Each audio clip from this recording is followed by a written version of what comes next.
So in terms of transferable skills, I think there were quite a number of them actually that we got the Nuffield students to demonstrate throughout the placement.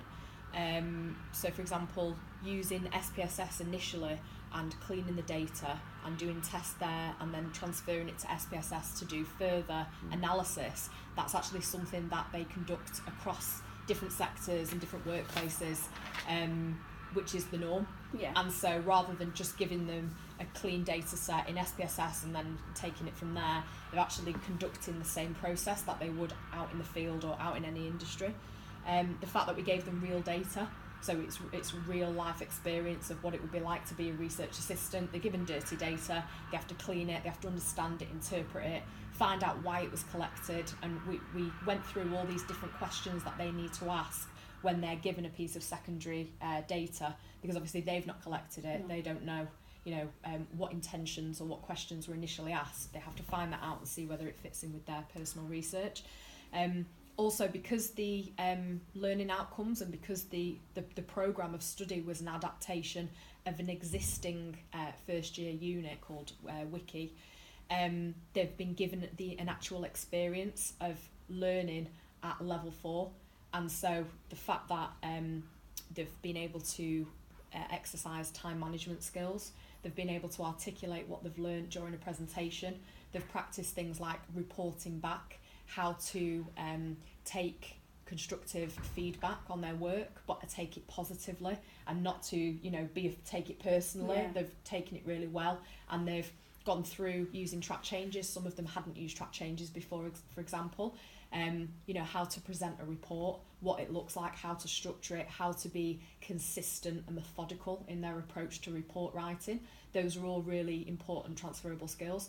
And I think also the fact that the 4 students had never met each other before, and we've put them in a room, and the fact that they've used their interpersonal skills to develop relationships to the point where at the end of it they were practically skipping out the door together, best of friends. And I think that in terms of going into any new placement or workplace or university, that demonstrates a really core interpersonal skill to be able to do that, which is great, because they were kind of quite shy at the beginning, but then over time, I think because of the one-on-ones and the support we gave them, we took them out for coffee and we had informal meetings as well. I think that really helped with that. And then in terms of employability, the fact that they were able to seek support from us, the fact that it was on them as autonomous students to decide when do I want to have a meeting with my mentor, rather than us dictating to them it's this time every single day. We would give them some work to do, and then it's up to them, how long they spend on each aspect of it. But if they need support at different points, it's up to them to identify at what points can I do this on my own, and at what point do I need to seek support. That's right. So I think that really is a key employability skill. The fact that they had their own office, we took them out for coffees, which you would do with your boss. It's informal, but it's being used to that sort of environment. Anything else in terms of employability? I think the fact that these are students who are studying STEM-based subjects, none of them were doing anything humanitarian in any way. They've come over to a humanities department and they've been using these methods that they're already a bit used to, but they've learned how to actually use them in a different field, and they can definitely take those skills back to their field, and when they do reports and do assessments and use these methods for their field, they can actually communicate those in a way to the science community, but they might be able to do it to the real world as well, like when trying to communicate scientific evidence. And I think that's a fantastic skill, because there's been research talking about how our UK curriculum is lacking this applied focus, where students are basically doing assessments, getting these skills, but they don't know how to actually utilise them and use them, and that's creating anxiety in them because they're not actually being able to prove their skills. And I think because they've had that experience of being on sort of a level 4 assessment experience, I think also that in terms of transferability to other courses, and other things that they do, all of the key skills that I've just mentioned about employability and transferable skills in terms of presentation skills and stuff, that can all be picked up and taken to any other programme of study, which is really good for them. And one thing we have to remember is how they reacted, given the fact that these are 17-year-old girls who just finished the first year of sixth form. Yeah. So they're going back to do another year of sixth form when they've already got experience at working at level 4. Yeah. So I think that hopefully their second year of college, they're going to be able to think differently, be a bit more critical, and hopefully, you know, produce some good stuff. I think going back to something that you said before about creating relationships at work, I think that's really important as well, because besides the academic skills and the technical skills that they've learned, they've also actually experienced how to communicate with people who might be superior to them, and how to talk to them and make relationships with them where it's professional, but it's not just necessarily a teacher-student experience, it's work as well. Working alongside exactly, people. So it's like a professional experience, relationship, rather than just teacher-student experience or relationship. And I think that was really important for them as well. Like they can take that with them, whichever workplace that they go to. Yeah. Okay. So I think in terms of the way that we structured the programme of study, we'll talk about a few limitations. Then we'll go on to some strengths. Okay. So because it was quite an intensive support programme that we offered, in terms of we were available at any point for a drop in. We were here to speak with them at the drop of a hat. We gave them very extensive feedback that probably wouldn't be sustainable if we had 50 students, for example, because we used track changes and we literally went through their reports in methodical detail, because we wanted them to get as much feedback as possible so they could understand, why should I express a quote like that, why should I reference like that, why is it structured like this, why should the paragraphs be like that. And it's because they had so little experience of that, working with the literature and sort of writing reports in that way, that we wanted to give them as much feedback as possible so we could really enrich the placement. Having said that, we would not be able to give that level of feedback to a larger number of students. No, it's not sustainable. It isn't sustainable, no, because like on one report, for example, I think I spent an hour and a half giving feedback. To times that by 50, it just wouldn't be possible. And so we'd need to reduce down that level of feedback that we gave, but having said that, they would be a year or two older, or if not older still, and so they wouldn't necessarily, hopefully by the end of their A-levels, they've got more of that experience, and so we wouldn't necessarily have to give them as much feedback. So I also think that rather than 4 weeks, it would be something like 10 weeks, so it'd be like an actual module that we would do. That would be really good. And one of the things that we were talking about was how, let's say for example, as an estimate, maybe the first 5 weeks would be focusing on training, where you'd have, maybe a 60-minute session a week with a 60, like talking about teaching and whatever, maybe a 60-minute session where they might do mini assignments and learn from that, get some feedback, but then maybe the second half of that 10 weeks, they would actually then be given their assignment brief, their instructions, their, what the learning outcome should be, and then that's the second half is more about support. So they go over everything they've learned in the first 5 weeks. And they have more time for support. That way, for us as practitioners, if we've got a class of 40 students, we have a few weeks to make sure we're inclusive and make sure each of them receive sufficient feedback, sufficient support. I think to be realistic, you have to have a longer time frame. I think one of the other things that we've reflected on is that because we were literally here on hand, and if there was something that they were struggling with, we would then go off and produce another document to support them with whatever that thing was.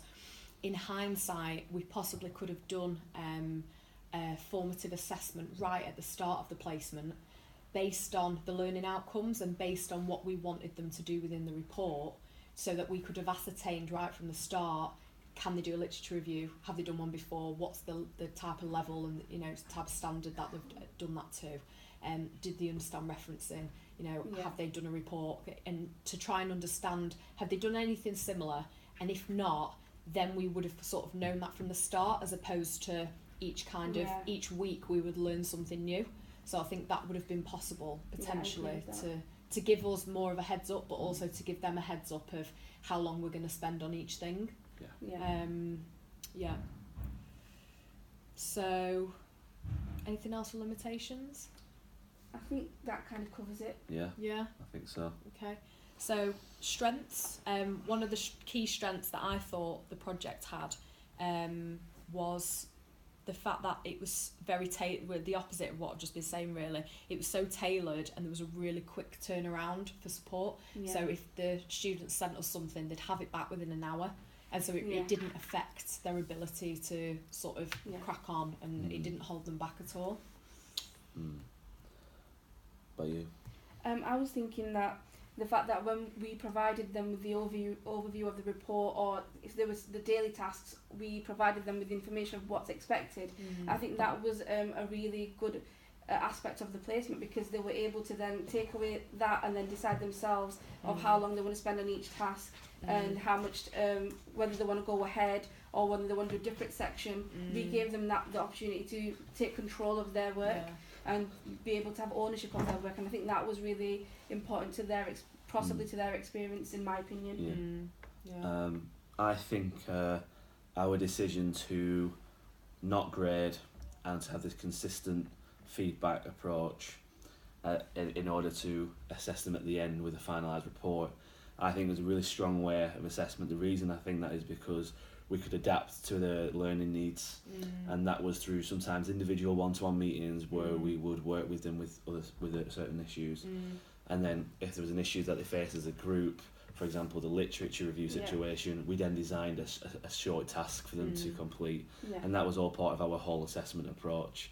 And I really like the fact that we did that, because without setting everything in stone and giving grades, you know, without having that, we were given the freedom to make sure we could work to our strengths as well as their strengths in order to produce the best thing possible for the students. I think what we have to remember as well is that the reason why we decided to use the sort of the structure and the methods that we have in terms of this intensive feedback and giving lots of support is because they're not university students. Like you say, the A-level students are in the first year, they're 17. This is completely new to them. None of them do social science, so it's completely alien to them. And so I think that the way that we've structured it and the level of support that we've given is actually appropriate. I agree with you. It's appropriate in this particular instance, in this circumstance, for this 4-week placement, because it was supposed to be engaging, enjoyable, switching them onto numbers, upskilling them, which is exactly what we've done. I think had we have given less support, had we given less feedback, had we had followed a structure of the first year programme, I don't think that would have been enough. No. So I think we did the right thing in terms of having that intensive feedback, because it was a 4-week placement and it was a one-off. And there was only 4 of them. And there was only 4 of them, and there was 3 of us, and so it was possible. I also think going forward, in terms of when we run this for our level 4 students, I think something that I've learned from this is I'm going to emphasise that they can come and see me on a one-to-one basis more, and make it very clear that that's always an option for them, so that if there's someone who is struggling, then there is that opportunity for them to come and see us, and you know, get some more support if that's what they need. This is it, because I want to be inclusive.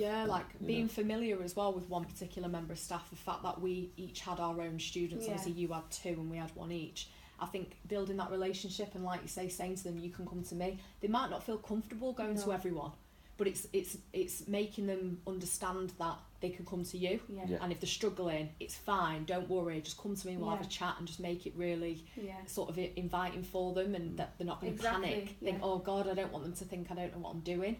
So I think having those one-to-one relationships is for those who need the extra support particularly. I agree as well, because we do actually at QSET, we do actually have office hours available to students to come in and have a one-to-one chat with the tutors, but I don't think students tend to use it as much. So maybe we could, reflecting on this, maybe we could advertise it more, or when we're teaching, mention it that we do have office hours. If you want to come and see us, just let us know that you want to come. Just pop in. Because I think it's a bit different walking into the office and you could get anyone when we have the drop in, which is quite daunting. To everyone's working in the office, whereas if you say my office hours between this and this, they'll come specifically to you. So I think that is more inclusive. That's something that we can take forward. I also like the fact that, you know, when it comes to level 4 students, we do have to give them a grade. I like the fact that we can now give this approach of breaking down chapters and providing feedback on chapters and working specific sessions on specific chapters and building it throughout the course of a few weeks and being more rigorous in our approach. I think moving forward we can do well with our level 4 students with that approach. Definitely.